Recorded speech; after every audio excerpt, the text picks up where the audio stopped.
세상을 바꾸는 정치수다 팟캐스트 정치 알아야 바꾼다 64번째 방송 시작하겠습니다. 오늘 방송은 정청래의 키워드 분석 중심으로 이야기 진행해보도록 하겠습니다.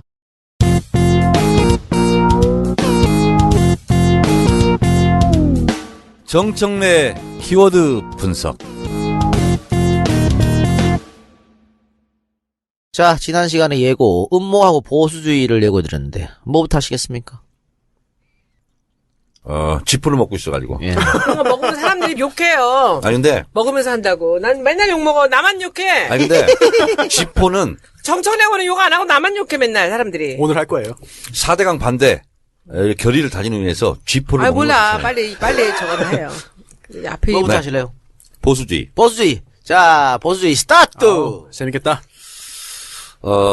늘상 통상 대개 진보주의, 보수주의 이렇게 얘기하고 있습니다. 특히 대한민국에서. 근데 보수주의가 뭐냐라고 물으면 명확하게 답변을 정리해서 말하는 분들이 별로 없습니다. 그래서 대한민국에서 사용되는 보수주의가 얼마나 잘못된 것인지를 제가 한번 짚어보도록 하겠습니다. 보수주의란 말이 학술적으로 인정받은 것은 1789년 프랑스 혁명 이후 1790년에 프랑스 혁명의 고찰이라는 그런 책을 썼던 에드먼드 버크라는 학자가 있답니다. 이분이 보수주의의 아버지로 이렇게 불려지고 있는데요. 보수주의는 움직인다. 저희 결론은 이겁니다. 그러니까 보수주의가 시기별로 주장하는 게 다릅니다. 그래서 보수주의는 고정 불변된 게 아니다. 그리고 앞에 관용어로 많이 붙습니다. 자유보수주의, 사회보수주의, 무슨 보수주의 이렇게 많이 붙거든요. 근데 이것을 알기 쉽게 개념으로 말한다면 바꾸지 않는다, 지킨다, 뭐 이런 뜻으로 그냥 통상 포괄적 개념으로 보수주의로 정의하고 있는데 이것도 정확한 것은 아닙니다. 근데 한자가 그러니까 이제 네, 그렇습니다. 우리는 그렇게 하죠. 자, 이 프랑스 혁명의 고찰이라는 에드먼드 버크의 주장은 이거였습니다. 당시 프랑스 혁명은 시민 계급들이 혁명을 일으킨 거죠. 그리고 귀족 계급을 물리치려고 했던 것이고요. 그리고 이런 프랑스 혁명의 과정 속에서 나폴레옹이 등장하게 되고 그리고 왕정, 귀족 이런 사람들이 몰락하게 되는 거죠. 이 과정 속에서 시민 계급은 기존의 질서, 귀족, 신분, 왕정 이런 것을 타개하려고, 타파하려고 했던 거죠. 그래서 이런 세력을 진보주의로 칭하고 그 진보주의의 반대편에서 이것을 지키려고 했던 것이 보수주의다. 이것이 이제 보수주의의 이제 태동인데요. 그래서 루이 16세 프랑스 왕 옆자리에 시민 계급들이 앉았답니다. 그래서 왼쪽에 앉았다. 그래서 좌파, 진보주의 이렇게 짝꿍이 된 거고요. 그리고 상대적으로 그 귀족 계급의 질서를 계속 지키고자 하는 사람들이 루이 16세가 앉았던 오른쪽에 앉았답니다. 그래서 보수주의 우파 이것이 이제 진보좌파, 보수우파 이렇게 이제 태동하게 된 것이죠. 근데 제가 보수주의는 움직이는 것이다 이렇게 얘기했는데 어떤 때는 보수주의자가 되고 그 똑같은 사람이 어떤 때는 진보주의자가 되기도 하는데 이건 두 가지 유형 때문에 그렇습니다. 예를 들어서 고대 노예제가 있었어요. 근데 이 노예제를 깨자. 그다음에 봉건 영주제가 시작됐지 않습니까? 그래서 고대 노예제를 깨고 봉건 봉건 시대가 나왔는데 그걸 다시 깨려고 하는 것이 근대 민주주의 시민 계급의 등장 아닙니까? 그런데 노예제를 깨자고 주장했던 사람들이 그 봉건 영주제를 또 지키자. 그러면 그땐 또 보수주의가 되는 겁니다. 노예제를 깨자고 주장했던 사람들이 곧바로 이건 뭐라고 쉽게 얘기하냐면 고려 시대를 지키자. 고려 시대를 깨자. 고려 시대를 마감하자 하는 것이 그 시대는 진보주의가 될 수 있어요. 근데 조선 시대가 됐어요. 그러면 그 조선의 질서 이걸 또 지키려 하는 사람들은 보수주의자가 되는 거죠.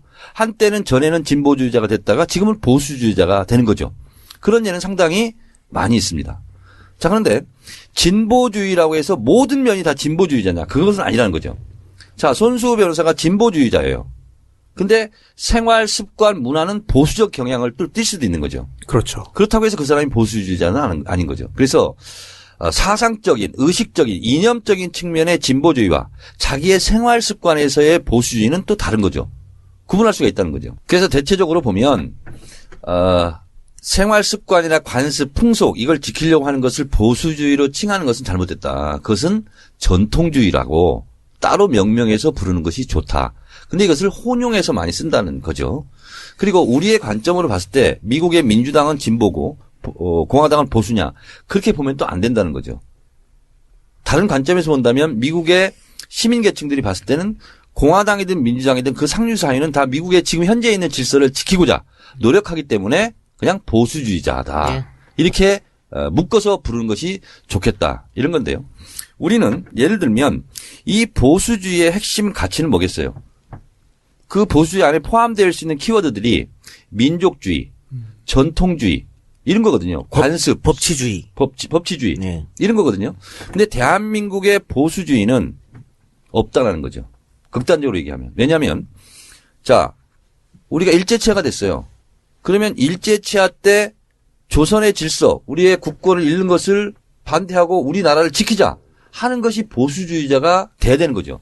그래서 애국주의, 애국주의, 민족주의, 전통주의 이게 다 보수주의 안에 포함되는데 그 백범 김구나 안중근 이런 분들은 다 보수주의라고 볼 수 있죠. 네. 민족주의, 애국주의. 네. 자, 근데 이분들이 독립운동을 한 거예요. 그리고 이분들은 그 다음에 이승만 정권 때부터 시작해서 보수의 세력이라고 부르지 않아. 이탈했어. 친일파들이 오히려 보수주의의 탈을 쓰고 지금까지 보수주의 행세를 한 거예요. 기회주의자들. 그렇습니다. 이것은 보수주의자가 아니고 반민주주의자, 반민족주의 이렇게 불러야 되는 거예요. 근데 지금 그 사람들이 하는 집회를 보고 보수주의 집회는 예. 보수 집회에서는 이것이 잘못 명명되고 있다는 거죠. 그래서 왜곡됐구나. 왜곡된 거죠. 그래서 진정한 대한민국 한국 현대사에서 보수주의는 백범 김구, 안중근 이런 분들이 진정한 보수주의고 지금 보수주의자라고 칭해지는 것은 민족주의자가 아니었거든요. 왜 민족을 팔아먹은 친일파 그 후예들이거나 그와 비슷했던 사람들이기 때문에 지금 보수주의자라고 칭해지는 것은 잘못됐다. 네. 이것이 저의 주장입니다. 자, 손수호 변호사가 네. 지금 정청래 의원의 특강 시간에 네. 계속 받아 적었어요. 네. 뭐 질문을 하려고 그런 것 같은데. 좀 궁금한 게 있어서 정말 너무 제가 잘 모르는 모르는 게 많아서 그런데요. 민주당은 그러면 진보 정당입니까? 민주당은 네. 냉정하게 말한다면 진보를 지향하는 보수주의적 성향이라고 저는 봅니다. 그렇죠. 민주당을 진보 정당이라고 하면 정의당, 녹색당 이런 데서 화내요. 그렇죠. 아니 왜냐면은 조금 전에 그 말씀해주신 정 의원님 말씀에 따르면 민주당이 굉장히 그 보수 정당에 딱 변화를 들어맞는 거 싫어하잖아. 아니겠느냐. 지금 네. 실제로. 아니, 네, 민주당 우리 우리가 당이. 김대중 노무현 정권을 진보 정권이라고 언론에서 쓰지만 그분들을 사실은 정말 보수주의자들이지. 아니, 진보 정권을 시장주의자인데 할 수도 어떻게 없지. 진보? 그러니까. 그래서 제가 봤을 때는 진보와 개혁은 다른 개념이거든요. 진보는 예를 들면 이런 거예요. 사회 구성체의 변화를 하부 토대, 경제 토대를 바꾸려고 하는 평등. 이런 움직임, 이런 것이 진보의 개념이에요. 예를 들면 자본주의에서 사회주의로 가자라고 주장했던 것은 진보주의가 맞는 거예요. 그러나 사회주의 안에서든 자본주의 안에서든 잘못된 것은 바꾸자. 이게 개혁이거든요. 근데 개혁을 개혁주의라고 얘기하기는 어려울 것 같아요. 그렇습니다. 그래서 근데 보통 진보와 개혁이 짝꿍처럼 다니는데 진보주의 안에서도 얼마나 바꿀 게 많습니까? 진보주의 인사에서도 예를 들면 남녀를 어떻게 바라보냐. 남녀 평등 문제, 자유 문제 이런 문제는 다 다르거든요. 맞습니다. 그래서 진보주의 성향 사람 어떤 카테고리 안에서도 거기서 당신들은 진보주의자이지만 이런 것은 잘못된 거다. 이건 고쳐야 된다. 그러면 개혁의 대상이 되는 거죠. 또 하나 궁금한 게 있습니다. 또 하나는 뭐냐면 자, 좀 이따 이렇게. 보수주의가 다 나쁜 거냐? 그렇지 않습니다. 나쁜 게 아니죠. 지금 잘 나오다가 잘못 바뀌었어. 그리고 그걸 지키려고 그래. 그걸 계속 지키려고 하는 게 아니고 옛날 것이 더 좋았다. 이렇게 주장하는 수 있을 수 있잖아요. 보수주의 안에서도. 그래서 보수주의자가 무조건 지키는 것이다 하고 주장한다고 해서 나쁜 것은 아니다.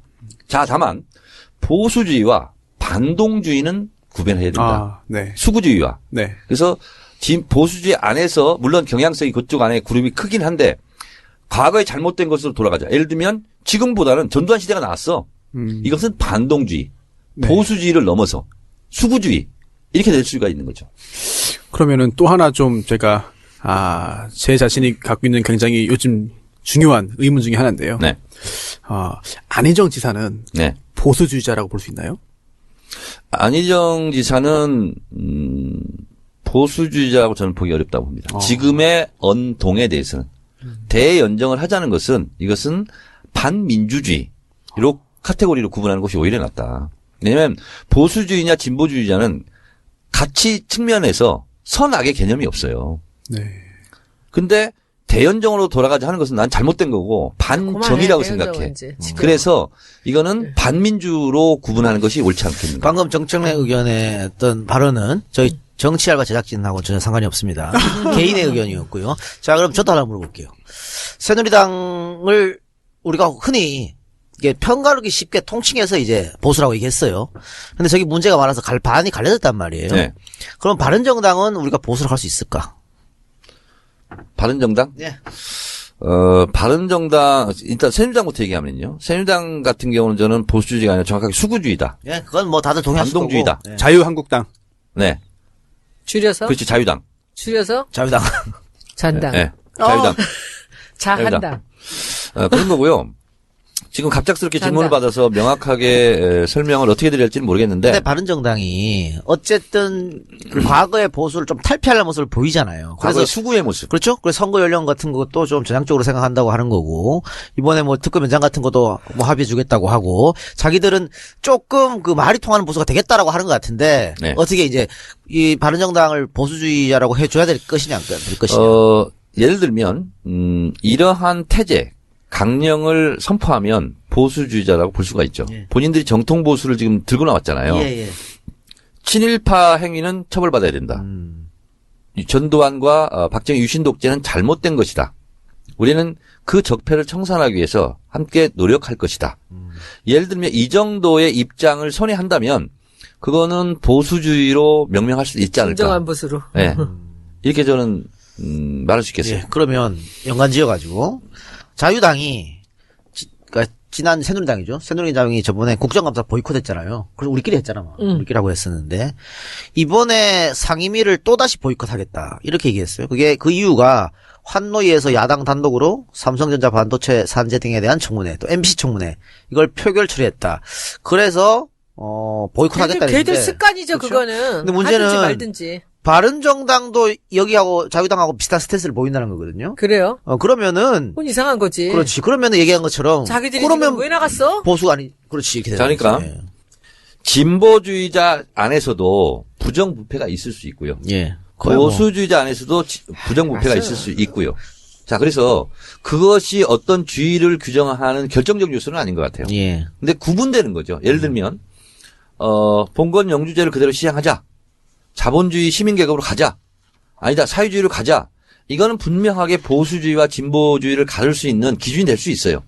그러나 부패의 문제는 양쪽 다 있을 수 있고, 그리고 예전에 노동운동권 진보운동을 했던 사람들도 예를 들면 무슨 성추행 문제라든가 이렇게 불거질 수 있는 거잖아요. 최근도 있죠. 그렇다고 해서 그분이 그런 부정부패와 이런 죄를 지었다고 해서 진보주의자가 아니냐. 또 그건 아니거든요. 의원님, 꼭 그렇게 멀리 안 가도 돼. 우리 민주당 안에도 보수 쪽으로 지금 바로 옮겨라도 아무렇지도 않은 사람들 많습니다. 많죠. 네, 물론요. 네. 그러니까 이게 같이 모여 있으니까 같은 편인 것 같지만 사실 추구하는 바나 행동의 그 기본은 많이 달라요. 자, 그래서 우리 정치 알바에서도 태극기 집회 나오는 그런 사람들을 보수 집회 이렇게 얘기하는 것은 사실은 정확한 용어 사용은 우리가 아니라는 그러는 게 거죠. 아니라 이분 모두가 다 그렇게 부르는 거죠. 친박? 그럼 뭐라 그래? 집회라고 해야 되나요?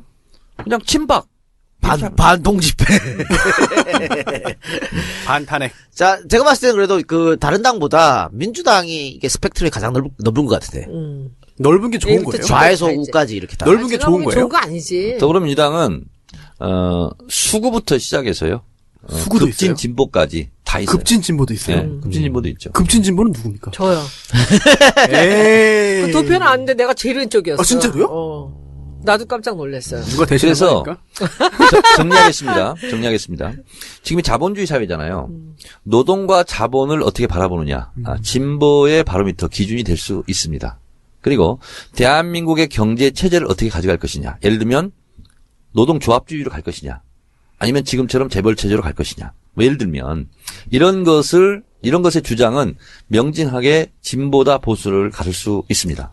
자, 그런데 박근혜 대통령을 지지하느냐 마느냐 이것은 보수냐 그렇죠. 아니냐를 구분하기는 어렵다. 예. 이런 거죠. 진보주의자들도요. 박근혜 대통령 지지할 수 있어요. 그럼요. 있죠. 네. 있죠. 정리 감사하고요. 그 메인 그러니까 스펙트럼이 넓은 게 꼭 좋지만은 않은 게 원래 정당이라는 거는 맞아요. 이념 사상 같은 사람끼리 사람이 모이는 모여야 되는 거예요. 거야. 이념 저도 정당화가 그게- 돼야 되는 그렇죠. 거예요. 그래서 정권을 잡으려고 노력하는 거예요. 그러니까. 그런데 이게 자꾸 넓어지면 사실 당내에서 함께하기가 상당히 어려워요. 내분이 자꾸 일어날 수도 예, 있고 그런 예. 거죠. 애초에 태동이 지역 정당이었기 때문에 그런가요? 야 선수 빙고. 맞아요. 그렇죠. 오. 예. 그래서 그런 그래서 경향이 자, 그래서 예를 들면 깜짝 놀랐네. 손혜원 의원은 합리적인 보수주의자입니다. 손혜원 의원을 그 샘플링을 해서 본다면 네. 경제알바 한번 들어보세요. 아, 네. 알겠습니다. 예. 예, 그거 들어보시면 저는 그 13번 동안 하면서 너무 많이 배웠어요. 예, 예. 거기서 우리가 이 사회를 바라보면서 정치로 바꿔가야 되는 부분들에 대해서 정말 깜짝깜짝 놀라면서 배웠어요. 아, 재미도 있더라고요. 그리고 끝나고 나서는 눈이 이렇게 환해지는 것 같이 이렇게 예, 보였어요. 경제 공부 필요한 거죠. 그래서 지금 그 진보와 우리가 보수에 대한 것들도 한번 그런 경제 쪽을 한번 보시면 저는, 재미없다고 생각하지 마시고 제가 사실은 보세요. 이제 그 경제 알바도 듣고 근데 김용민 브리핑에 나오는 민중의 소리 이완배 기자라고 있습니다. 아, 나 그거 너무 열심히 잘 네. 들었어요. 오. 근데 이완배 기자가 경제학이라는 것은 사기다. 그리고 이것은 지배 이데올로기 체제를 밑받침하는 예, 예. 기제에 불과하다. 그렇게 볼 수도 있죠. 경제학에 대한 정리를 하고 그래서 이제 설때 오가면서 들었어요. 저는 이완배 기자의 이 경제 논리 있잖아요.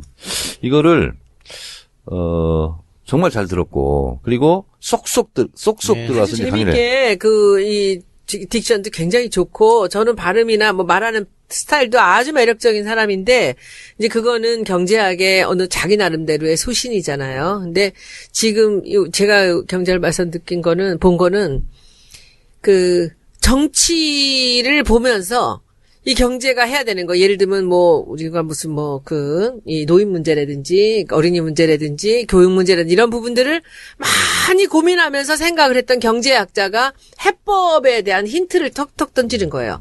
딱 그 김한배 이완배. 저 그 사람 굉장히 재밌게 들어요. 다 들었거든요. 제가 조만간 만나려고 그래요, 제가. 네. 연락해서. 만난 적은 없고 예, 이제 그래서 만나자고 김영민한테 얘기를 해놨어요. 그 우리 방송에서 남의 방송 홍보하지 마시고요. 맞아요. 네. 홍종학 의원이 문캠에 들어갔다는 것 같은데?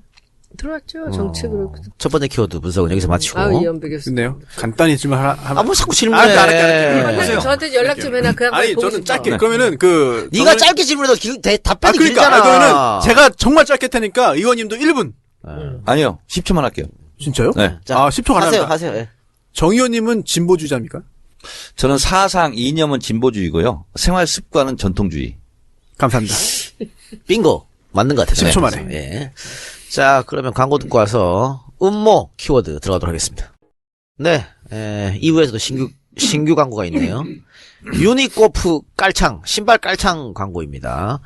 이제 겨울이 다 지나고 조금씩 따뜻해지면 발냄새 걱정되시는 분들 많아요. 발에 땀이 나고 이런 분들. 어디 이제 그 테이블 식당 말고 올라가는 식당 가면 신발 벗기 좀 무섭고 두려워하고 이런 분들을 위해서 천연 맨솔 성분을 배합해서 독일 특허 기술까지 받았답니다. 유니코프 깔창. 고민을 완벽하게 해결드린다니까. 너무 향기로워. 신발 벗는 순간 맨솔의 상쾌함을 느낄 수 있다고. 그래서 발냄새 제거, 무좀까지 치료할 수 있고 한번 깔면 6개월 이상 지속된답니다. 지금 이게 굉장히 크게 나와가지고 자기 발의 사이즈에 맞게 잘라서 신발에 넣어서 신으면 될 것 같아요. 운동이나 작업으로 신발을 장시간 신으시는 분들한테도 유니코프 깔창 강력 추천한다고 하네요. 국내 최고의 공인기관으로부터 인체 및 환경 유해물질 안전성 입증까지 받았다고 합니다. 포털 검색창에 유니코프 깔창을 검색하시고요. EJ몰에서도 구매하실 수 있습니다. EJ몰 혹은 검색창에 EJ몰 유니코프 깔창 있어요. 유니코프 깔창을 광고해 주셔서 감사합니다. 꼭 써보고선 제가 후기에 올리겠습니다. 예. 제가 그 발에 땀이 전 손발에 땀이 많이 나요. 지금도 손에 지금 땀이 굉장히 많이 나는데 손에도 깔창을. 손에는 깔창이 안 되니까 발에 제가 한번 신어보도록 하겠습니다. 예. 근데 희한하게 우리 아들 딸이 다 이러더라고. 오. 와 딸도 미쳐. 그래? 딸도 그래 축축해 애가 벌써. 몇 달 됐어? 이제 100일 됐어요. 손발이 막 축축해요. 큰일 나, 저거 나중에 커서 남자친구 손도 못 잡을 것 같아. 왜? 왜요? 우리 지금 집 땀 막 나잖아요. 오. 잡기 힘들다니까. 어떻게 잡았어, 근데 여자 손? 저요? 손을 안 잡고. 땀이 많이 나면 미끄러지겠다. 그러니까 축축하다니까. 미끄러지겠어, 잡으면. 저 이런 거 쓰면 막 번져. 이 손발 다한증이라서. 원래 다행이네. 이거 군대 안 가는데 네. 몰랐어 나는 이걸로 군대 안 가는지. 나는 손에 그래서 땀은 갔다 많지 않은데 네. 눈에서 땀이 많이 나. 눈물이잖아, 네, 그거는. 눈물. 아, 왜 저러지? 네. 거기서는 그런 거 했어. 판도라에서 이런 거 하면 안 돼요. 그 분위기가 아니에요. 아 거기 이런 거 하면 다 잘려. 아니 끝나고 나서 냉정해. 그 기자 이제 그 질문 질의응답하는 장면이 너무나 엄숙해가지고 저는요 끝나고 깜짝 난 놀랐어요. 다음에 예, 끝나고 아니 왜 정치 예능 아니에요? 깜짝 놀랐어요. 사람들이. 정치 예능이 아니라 예능국에서 만들어요. 아니 그러니까. 근데 왜 이렇게 시사예능. 분위기가 이렇게 축 처져가지고 되게 무슨 그래요? 왜냐면 기자가 갑자기 정청래를 보니까 주눅이 든 거야. 아니 어떤 근데 사람인지 몰랐구나. 그 기자가 길잡이학원 출신 제 제자였더라고. 너무 웃긴다. 그러면서 인터뷰하기 전에 그래서 분위기 안 저 좋았구나. 어디 길잡이하고 저 다녔어요. 그러더라고. 아니 애 평범한 잡았을 분위기가 때? 아니었어요. 그리고 의원님 말씀하시는 것도 이런 분위기가 아니었어요. 그러니까 무릎 꿇고 덜덜 떨면서 적었어요. 사퇴 해결하는 분위기로 말씀하셨다니까요. 옛날 맞았던 기억이 났구만. 뭐. 그렇지. 보자마자 옛날 악몽이 되새났던 거야. 아, 예, 그렇게 때렸어요, 그때? 네? 학원에서 그때는 그렇게 뭐 스파르타 학원. 스파르타. 굉장히 균이 셌어요. 그리고 엄마들이 서약을 했어요. 우리 애는 이럴 때는 때려주세요. 이렇게. 그래서 잘 됐어요. 그래서 귤이 엄청 역시 셌어요. 전통주의자십니다. 그리고 학원에서요. 그런 거 보면 보수야. 그 맞아요. 전통주의. 학원에서요.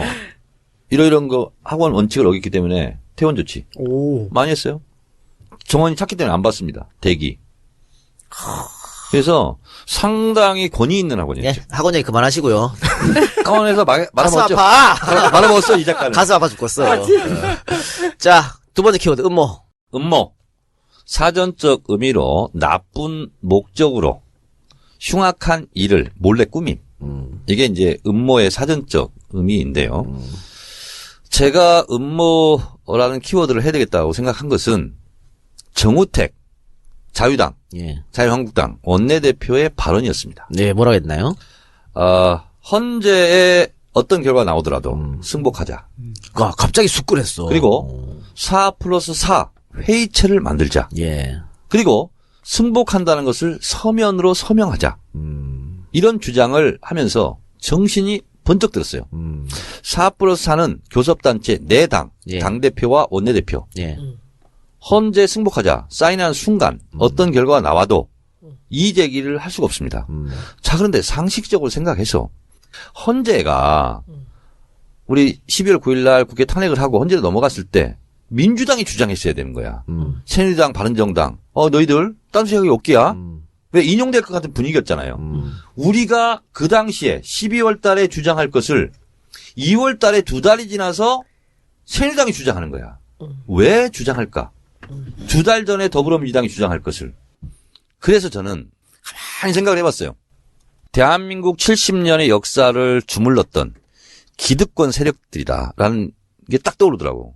그리고 박근혜가 탄핵돼 있고 지지율이 낮지만 권력기관들은 그대로 시퍼렇게 살아있다.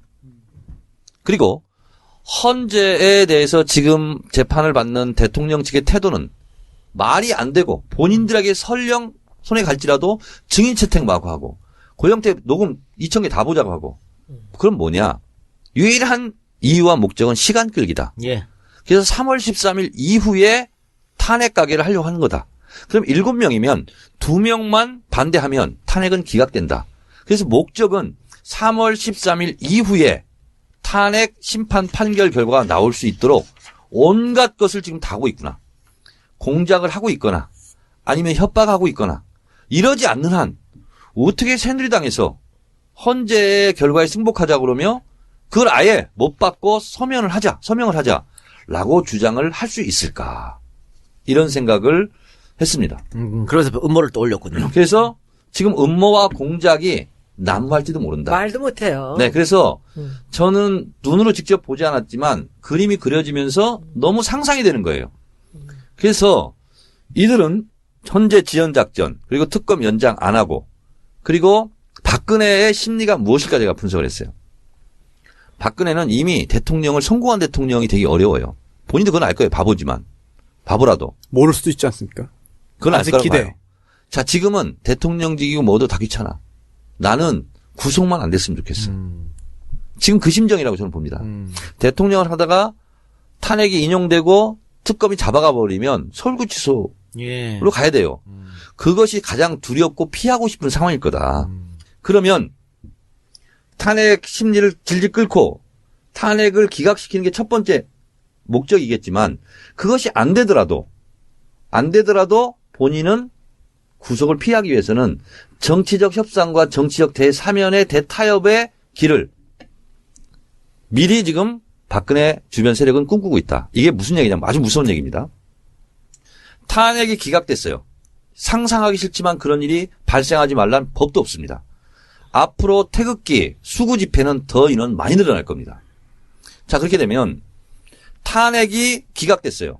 그러면 촛불 국민들이 가만히 있겠어요?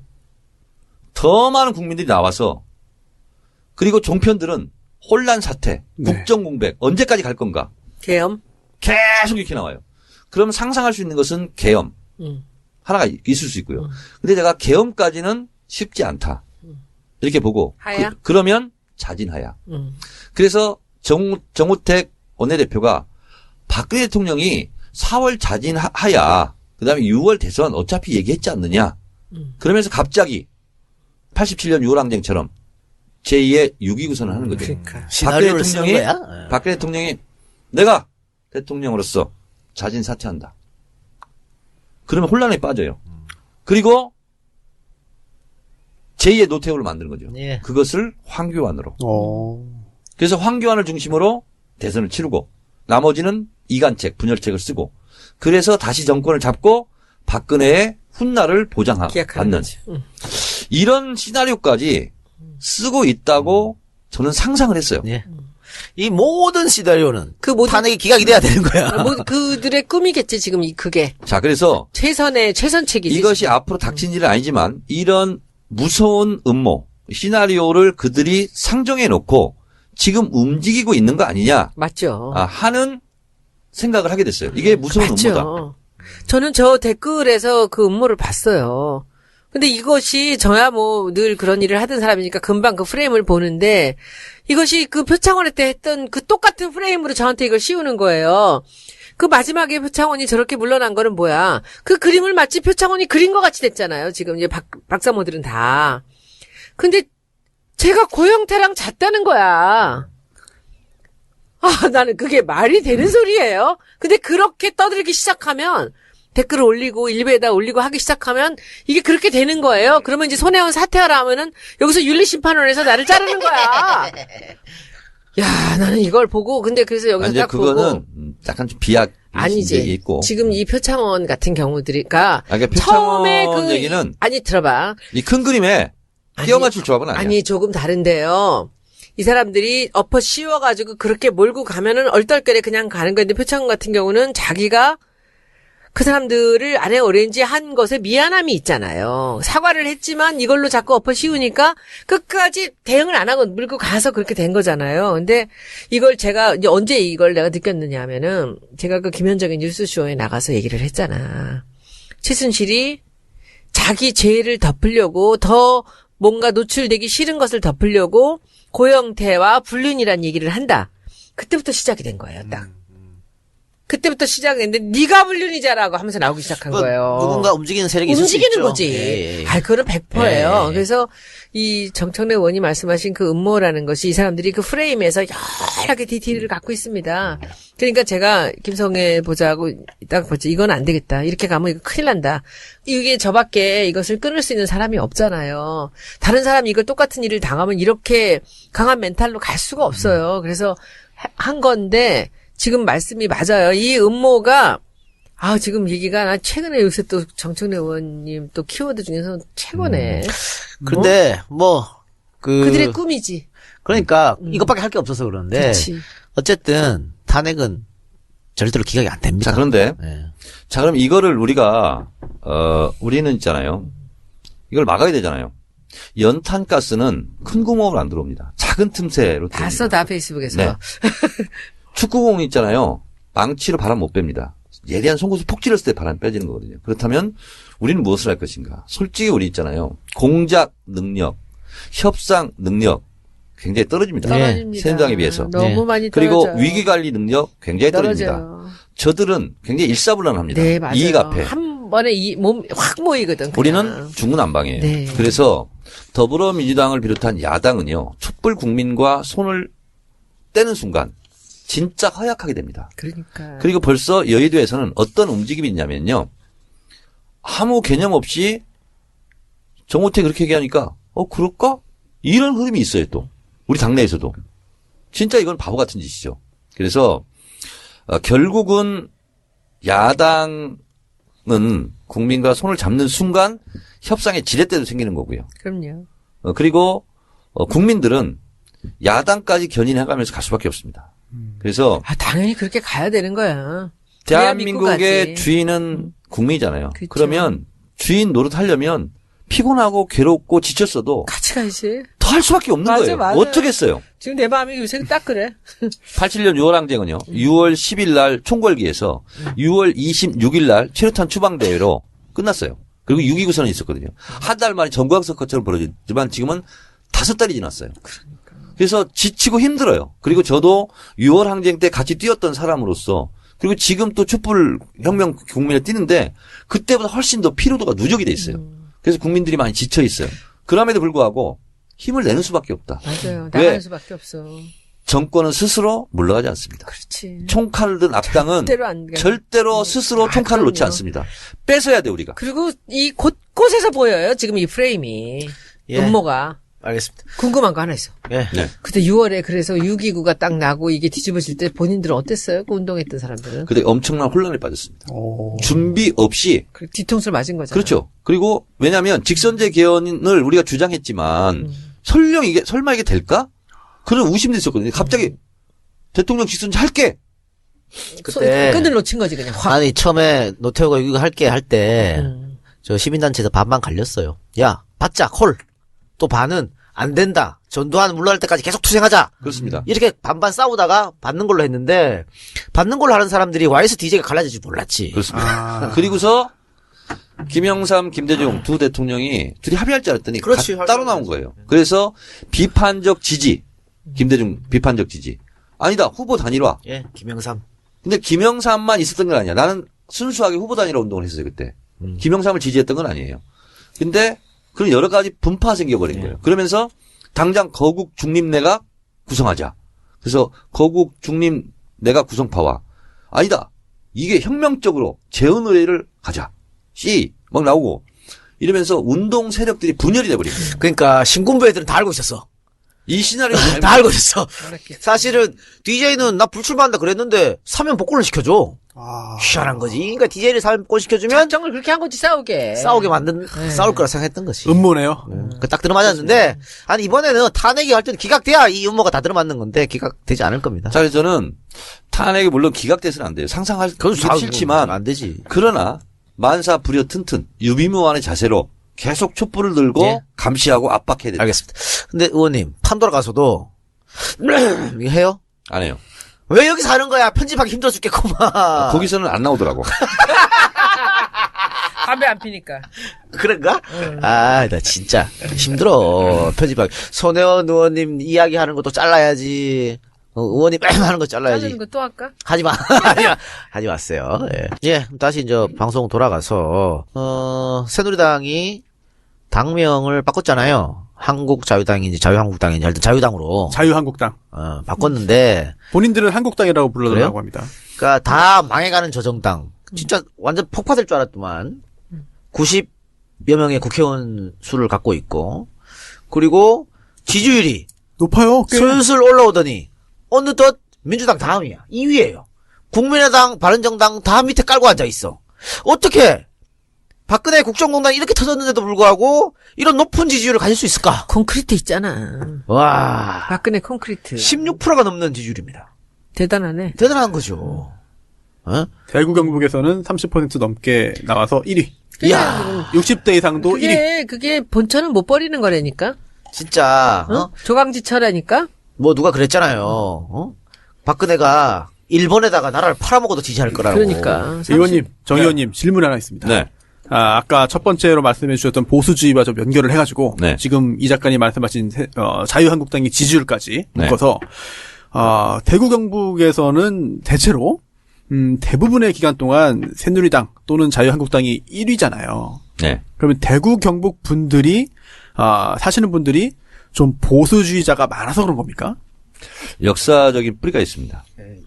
원래 해방전국 때요, 대구, 경북, 지금 가장 보수적인 칠곡 이런 데서요, 46년 10월 1일 혁명이 있었습니다. 뭐 큰 혁명이라고 보다는 이제 민중 봉기가 있었어요. 그리고 수많은 사람들이 죽습니다. 예. 거기에 그 해방전국 때 박정희 대통령도 관여돼 있죠. 이 작가. 관련돼 있고 박정희 형이 거기서 형이. 사망했죠. 박상희 박상희 씨. 씨. 근데 거기에 대해서 많은 사람들이 피해를 입었어요. 예. 그래서 움츠러든 겁니다. 그리고 박정희가 다시 거기 와서 많은 정성을 쏟아 부었죠. 그래서 그런 역사적인 아픔, 이거에 대한 반작용이 맞아요. 실제로 있는 거예요. 예. 두려움도 아직까지요? 있고. 그럼요. 왜냐면 조선의 모스크바라 불렀잖아요. 대구가. 근데 그때 많은 사람이 희생됐고 그 이후에 인혁당 사건이라든지 이런 것들 다 대구를 중심으로 희생이 많이 됐어요. 많이 됐어요. 그러니까 이 사람들이 오히려 완전 보수 쪽으로 안 붙으면 내가 살아남지 못할 거라는 거. 이게 몇십 년간 쭉 오다 보니까 완전 그 정연 표현대로 수구 반동 세력이 돼버린 거예요. 하나 또 의문이 있습니다. 자, 그리고 예. 직접 관계는 없지만 제주도가 무소속 국회의원이 많이 됐었습니다. 예. 지금은 민주당이죠. 그거 질문 드리려고 했어요, 사실 저도. 제주도? 예. 왜 그러냐면 1948년 4월 3일 날이요. 예. 제주 인구의 3분의 1 정도가 죽었어요. 그때 구가 뭐냐면 미 제국주의 축출하자예요. 48년도에 반미구가 등장했습니다. 제주도에. 그리고 이승만 반대. 그때 가서 그 사람들을 진압했던 사람들이 민간인이었어요. 서북청년단. 그리고 이 제주도 4.3 항쟁을 진압해라. 군에게 명령을 내립니다. 같은 민족에게 총칼을 들이댈 수 없다. 그래서 교과서에서는 반란 사건이라고 표현됐죠. 여수 순천 반란 사건. 우리가 교과서 배울 때 여순 항쟁이에요. 그러다 보니까 제주 사람들은 자기의 의견을 표현했다가 어느 편에 섰다가 수많은 사람들이 죽은 거예요. 그래서 지금 제주도도 4월 3일 가면요. 한짓걸로 다 지금 제삿날이에요. 그러다 보니까 자기 생각이 있어도 표현하기가 어려워요. 이 편 저 편 들기 싫어요. 그래서 무소속을 찍는 경향이. 근데 국회의원은 과거에는 무소속이 많이 됐지만 요즘은 민주당이 많이 됩니다. 요즘은 됐죠. 네. 그런데 도지사 대통령거는 다 보수 후보가 다 이겼어요. 네, 지금 지사도 원인을. 그러니까 진보 후보가 큰 선거에서 진보 후보가 이긴 적이 없어. 이번에도 문재인 박근혜가 더 많이 얻었어. 제주도에 가서 어느 학자한테 그런 걸 물었더니 그 분은 이게 이제 보편 타당한 것이 됐는지 모르겠지만 제주도 독특한 그런 정서, 생각 이런 걸 가지고 해민 사상이라고. 해민. 바닷사람. 그런 거라고 그분은 이제 표현을 하더라고요. 그러니까 저한테. 아니 어떻게 저렇게 혹독하게 당했는데 보수를 찍을 수 있지 하지만 그러니까요. 오히려 그것 때문에 찍는다니까요. 선뜻 쉽게 이해는 안 되네요. 하루 이틀 걸쳐온 그 암흑 역사가 아니어서 그래요. 자, 그래서 쭉 싸운 거였어요. 이러한 왜곡과 뭐 질곡 이런 것이 사실은 분단이라는 맞아요. 그건 남북한의 특수관계에서 기인한 다른 나라에서는 사례를 찾아보기가 어려운 그런 미묘한 특수적인 게 있습니다. 오늘 EJ를 듣는 듯한. 그러네요. 네, 그런 예. 느낌으로. 저도 좀 먹고 삽시다. 끼어들지 마세요. 내 분야에. 의원님은 분석이라 좀 하시고. 제 고향 인천은 색깔이 없는 것 같아요. 색깔 없는 게 색깔인 것 같아요. 인천도 대체적으로 보수 후보가 많이 당선됐어요. 충청 출신이 제일 많습니다. 그러니까. 충청, 호남. 그쪽으로 바로 넘어갔잖아요. 인천 쪽으로. 근데 하나 여쭤보고 싶은 거 있어요. 이 작가님한테. 요번에 경선이 끝나서 만약에 문 대표께서 이제 승리를 한다면 그 안희정 지사의 그 충청표가 다 올까요? 그러긴 어렵다고 봐요. 왜? 그대로 본인이 노력하면 되지 않을까? 누가 본인이요? 안희정 본인이. 근데 안희정 지사가 움직일 수가 없기 때문에 지사직을 지사니까. 버리고 같이 다니면 자, 모르지. 이 부분은 제가 진짜 해설이 좀 필요합니다. 네. 언젠가는 이 얘기를 할 줄 알았어요. 왜냐하면 정치인들이 표 계산에 있어서 쉽게 범할 수 있는 오류의 사례를 제가 말씀드리겠습니다. 보통 사람들이요 지역구를 정할 때 내가 거기에 초등학교를 나왔기 때문에 중학교를 나왔기 때문에 고등학교를 나왔기 때문에 이렇게 해서 실제로 정하는 경우가 많습니다. 안 돼요. 국회의원 후보들이. 자, 그런데 그거는요 자기 상상 속의 바람입니다. 내가 홍익초등학교를 나왔어. 홍익초등학교 관계자에 다 찍는다? 철저한 오산입니다.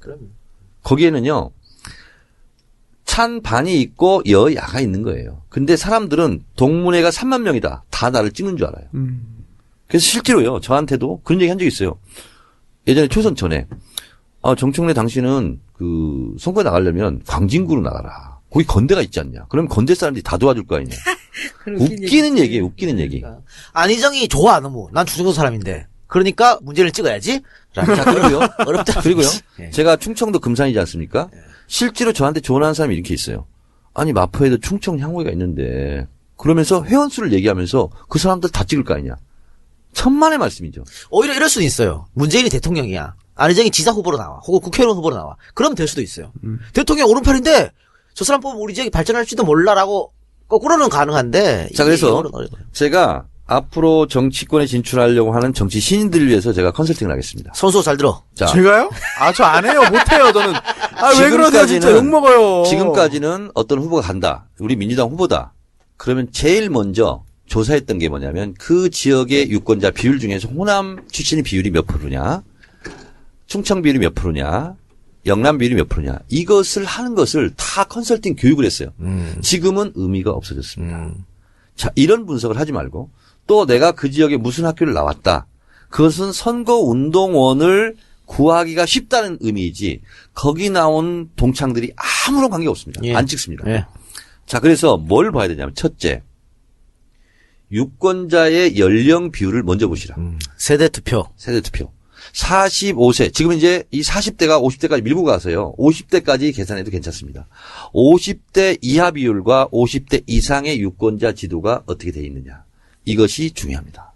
또 하나는 역대 대통령 지지율은 제가 계속 얘기합니다. 역대 대통령 지지율을 조사해봐라. 이게 두 번째입니다. 비슷하게 나온다. 핵심입니다.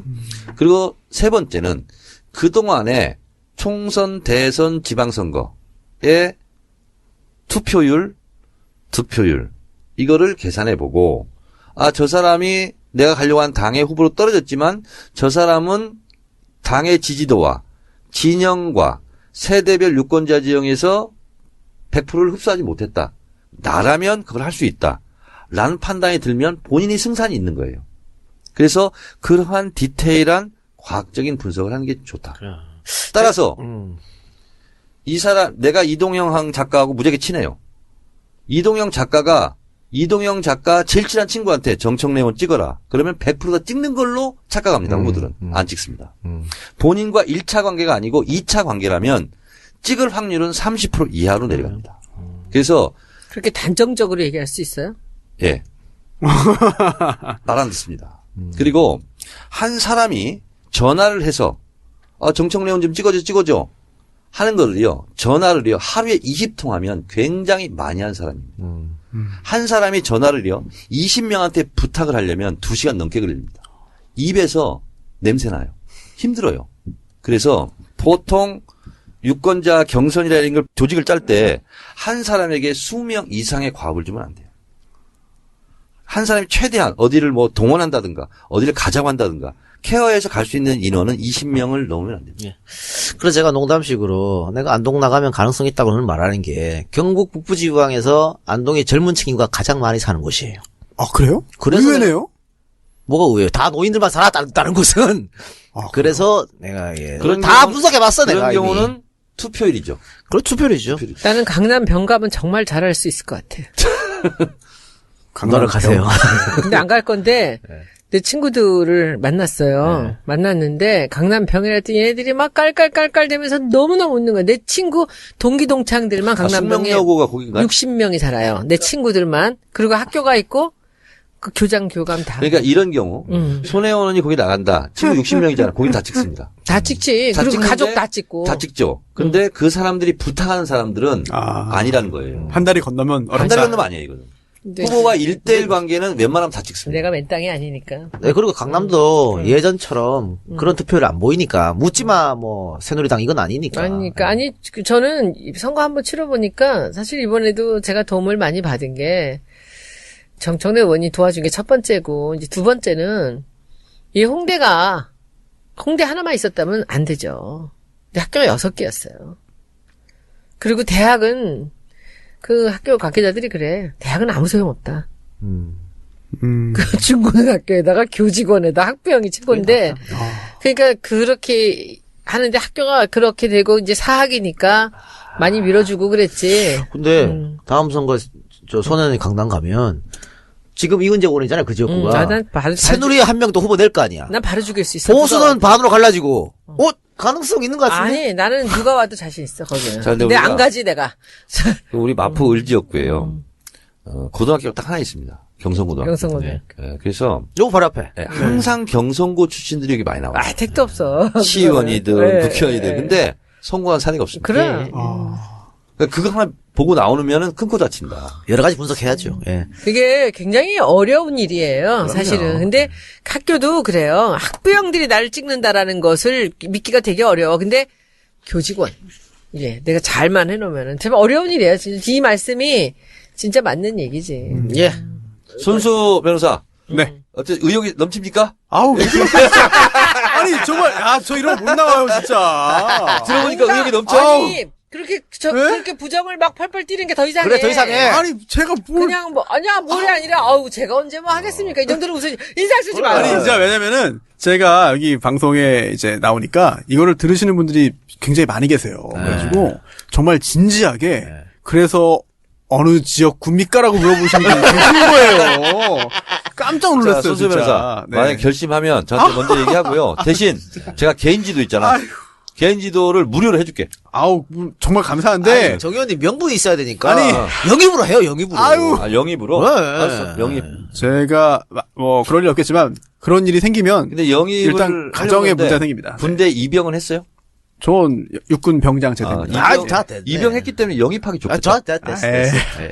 그 유머를 자, 지금. 아니야. 네. 세금 저 잘 내고. 정평 당분간 나가야 돼, 안 돼. 뭐 3년 그리고, 이야기인데 뭐 멀었어. 가속하지 근데 말고. 제가, 정말. 그때 제가 선거운동. 이거 다 편집되죠? 네. 편집 부탁드립니다. 가속하지 말고. 네. 교통땅지 있잖아. 끊지 네. 말고. 저, 음주운전 하지 말고. 아우, 저 음주하지 술 못 말고. 먹어가지고. 아, 음주는 바로 쥐약이야. 저 차도 안 갖고 다녀요. 광고 듣고 와서 계속하겠습니다. 새 차를 파는 사람들, 장기렌트, 오토리스 전문 회사입니다. 장기렌트와 리스는 개인 사업자와 법인 사업자를 위한 절세 효과도 있기 때문에 많은 관심 부탁드립니다. 일정 기간 동안 잘 타시고 차 바꾸실 욕심이 있는 경우 검색 부탁드립니다. 네이버 검색창에 새 사람 또는 새 차를 파는 사람들 검색하시면 됩니다. 대표번호 1833-5850 1833-5850입니다. 예. 우리 저 새 차를 파는 사람들은 대표부터 시작해서 직원들이 모두 진보주의자라고. 돌아다니면서 뭐 밖에서 통보하고 그런데요. 지영 의원님과 약간 다르군요. 왜? 전통주의자. 그러니까 생활 습관이 그렇다니까. 알겠습니다. 어쨌든 얘가 차를 참 좋아했었는데. 차 필요하신 분, 새 차를 파는 국회의원 되고 사람들. 나서 차에 관심을 끌었어요. 풍무양고기 광고였습니다. 몸에 좋고 맛도 좋은 양고기. 우리 거기 가야 양고기 되는데. 하면 풍무양고기인데요.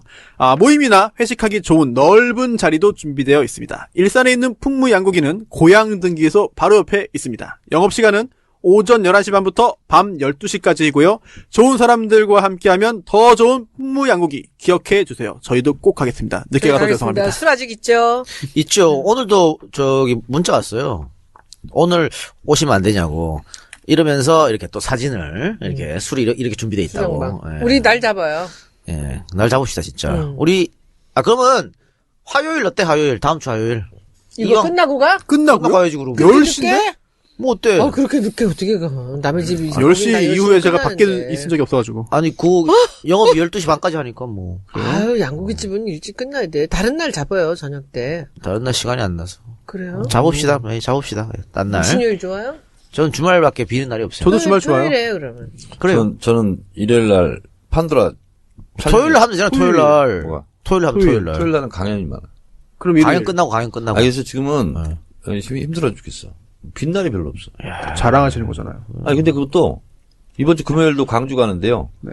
2탕 뛰고 와야 돼요. 강연 2개. 광주로도 돈도 별로 안 준다며. 그럼 저희 3명 가요. 3명 갑시다. 네. 더불어민주당이 제일 짜. 그래요? 강연료가. 강연료가. 예. 그래요. 알겠습니다. 자, 광고는 거기까지 하고. JTBC에 제가 뉴스가 나왔나 봐. 일베 저장소. 그거 했던 거. 예. 자, 민주당 경선 선거인단 모집이 이제 시작됐다 그럽니다. 예. 아마 이 방송이 나가는 오늘부터 1차 선거인단 모집이 시작될 것 같은데, 지난번에 공고했을 때는, 인터넷으로 접수할 때, 공인인증서, 은행 범용인증서 안 된다 그랬거든요?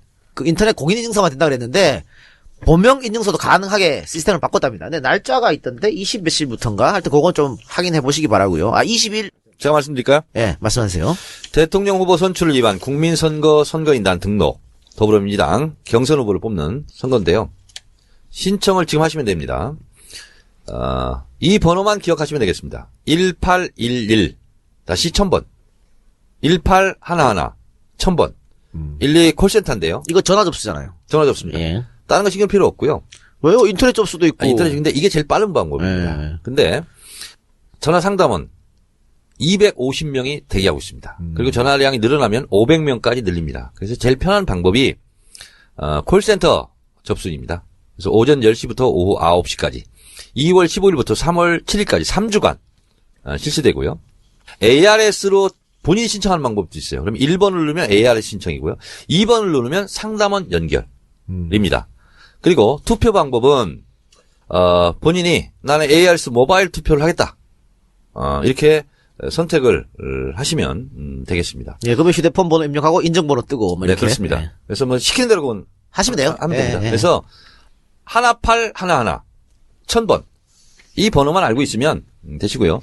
자기 핸드폰을 털어서 지인들에게 더불어민주당 대통령 경선 선거인단에 참여해달라고 카톡으로 많이 좀 보내주시고 다단계 판매하듯이 피라미드처럼 내가 알고 있는 사람한테 야 너 10명만 해줘. 신청해줘. 그리고 신청한 것이 확인되면 나한테 좀 줘. 청래당은 이렇게 다 지시했어요. 그래서 7,000명이 뛰어가지고 50만 명을 모으면 다 저의 성과로. 50만 명이요? 목표가 그렇다는 거지. 예. 제가 조금 첨부해드리면요.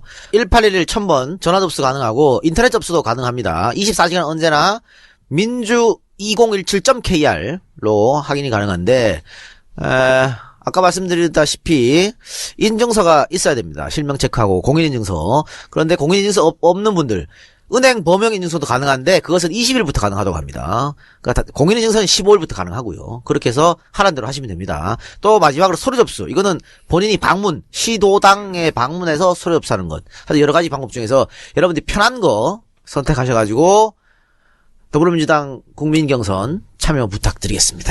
네. 네. 손소배사 누구 찍을 거예요? 그걸 물어보면 안 되지. 대답하려고 그랬는데! 고민 중입니다. 왜 고민해? 대답하려고. 며칠 내 할지 고민입니다. 예. 손변 안지상 친하거든. 아유. 그래서 고민하고 있잖아. 고민 다 끝났어요. 근데 우리 어제랑 그 대연정 그제 때문에. 그 SBS 나온 거 보셨어요?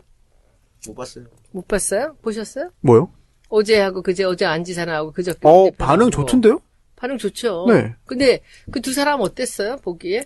저는 안희정 지사가 예전에 약간 좀 달변은 아니라고 생각했는데 어제 나온 거 보니까 굉장히 말씀을 잘하시더라고요. 부드럽게 뭔가 준비를 많이 하신 게 아니겠느냐. 달변이죠. 말은 잘하는데 저는 두 분 걸 다 봤어요. 오늘 이재명은 엄청 싸운다는데 그 사람들하고 막 그래요? 설전을 벌인대요. 근데 어제 보니까 저는 안지사를 처음 본 사람들 있잖아요. 이제 공중파에서 다 처음 보잖아요. 기간을 길게. 근데 이렇게 의견들이 좀 갈리는 것 같더라고. 그 사람들 왜 가르치려고 하느냐. 뭐 이런 얘기들을 하더라고요. 또 이런 것도 있습니다. 대부분의 경우에 똑똑하다고 하는 사람이 있는가 하면 이런 대부분의 질문에 대해서 이제 민주주의를 강조하고. 그러니까 민주주의를 시작해서 민주주의만을 이제 거의 얘기했는데 그게 듣기에 따라서는 굉장히 정답이고 좋게 들릴 수도 있지만 어찌 보면은 준비가 부족한 거 아니냐. 그래서 강론으로 들어갈 때 구체적으로 도대체 뭘 하겠느냐라는 비난이나 어떤 민주주의란 문제 제기도 있는 것 같아요. 되게 많이 했는데 그 민주주의란 말이 소비자 언어가 아니에요. 근데 TV 토론은 아주 크게 실수하지 않는 이상 TV 토론 보고 잘했으니까 찍어주고 못했으니까 안 찍어주고는 없어요.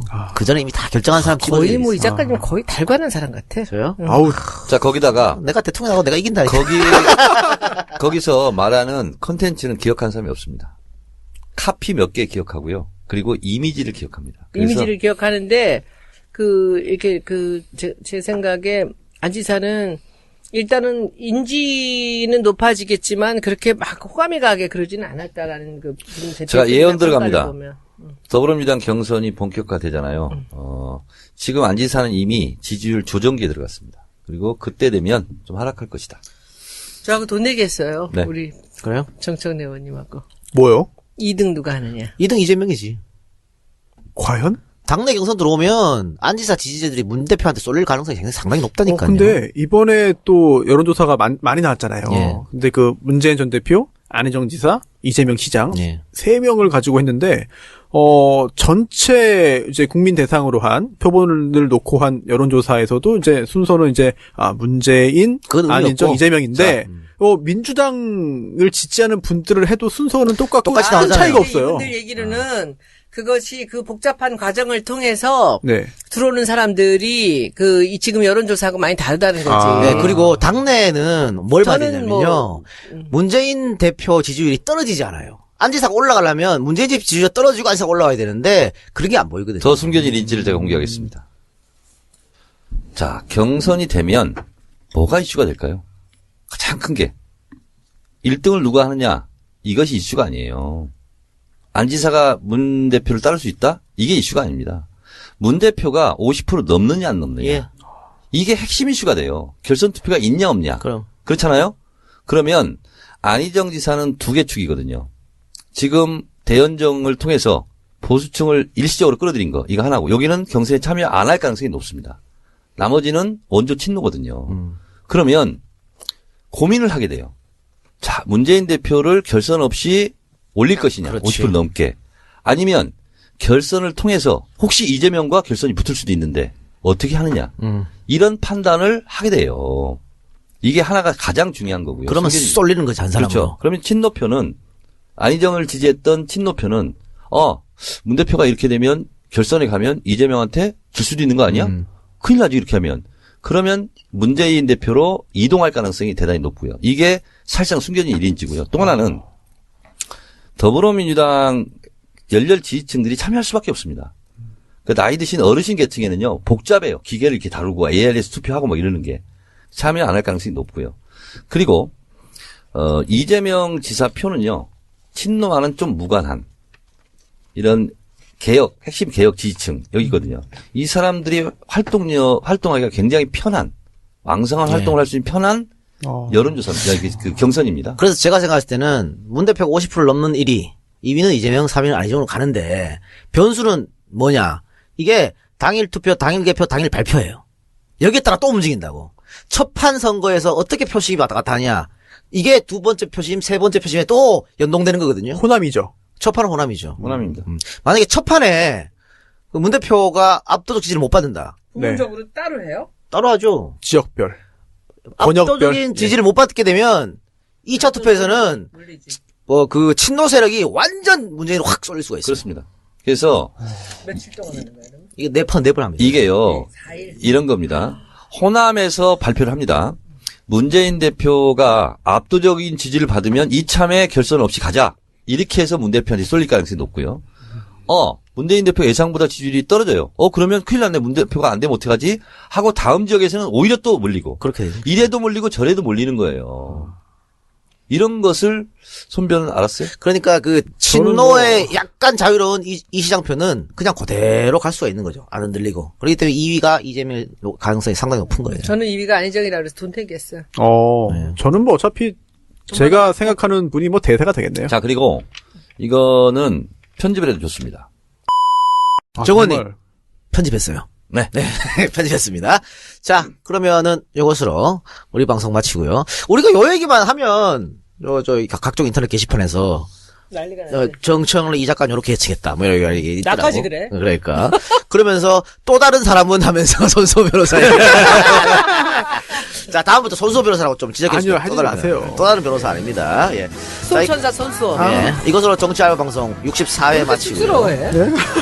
저희는 다음 주에 또 다른 방송으로 찾아오겠습니다. 안녕히 계십시오. 여러분 감사합니다. 다음 주에 뵙겠습니다. 감사합니다. 네, 고맙습니다. the moon.